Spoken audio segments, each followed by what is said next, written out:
తాతయ్య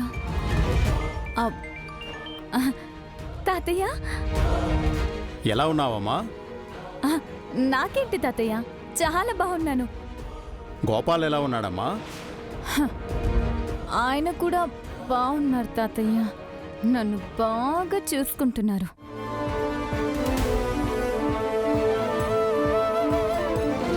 ఎక్కడున్నారమ్మా సింధుజాక్షి? ఇందాక మార్కెట్కి వెళ్ళి వస్తుంటే దారిలో మిమ్మల్ని చూశాను.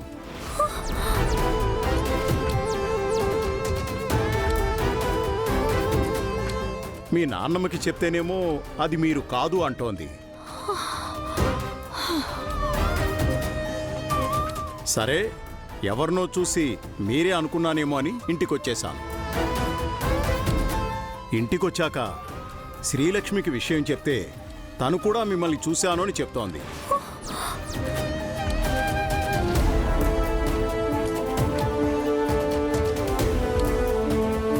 ఒకరికి కనిపించారు అంటే ఏమో అనుకోవచ్చు, కానీ ఇద్దరికి కనిపించారంటే అది మీరు కాదు అని ఎలా అనుకోవాలో తెలియక మిమ్మల్నే అడిగి తెలుసుకోవాలని ఫోన్ చేశానమ్మా. అంత జాగ్రత్తగానే మేనేజ్ చేశాం కదా, అలా ఎలా చూసేశారు? మీరిద్దరూ సిటీలోనే ఉన్నారా సింధుజాక్షి? అవును తాతయ్య. నేను చెప్పానా సిటీలోనే ఉన్నారంట? మీ నాయనమ్మే నా చూపు మందగించిందంటోందమ్మా.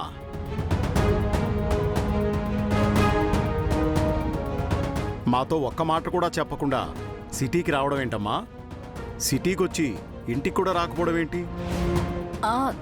తాతయ్య అది ఏం జరుగుతోందమ్మా? నా దగ్గర ఏమైనా దాస్తున్నావా సింధుజాక్షి? అదేం లేదు తాతయ్య. ఏమీ లేనప్పుడు ఇంటికి రాలేదు ఎందుకమ్మా? ఏది గోపాల్కి ఒకసారి ఫోన్ ఇవ్వు.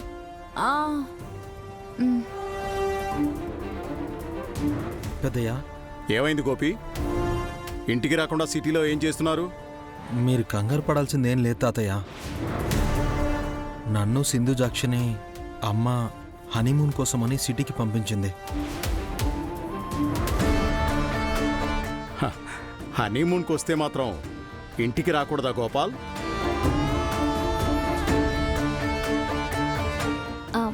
పెద్దయ్య, హనీమూన్ అంటే అన్నయ్య వదిన మాత్రమే ఏకాంతంగా గడిపేది. ఇక్కడికొస్తే వాళ్ళకి ఏకాంతం ఎక్కడుంటుంది?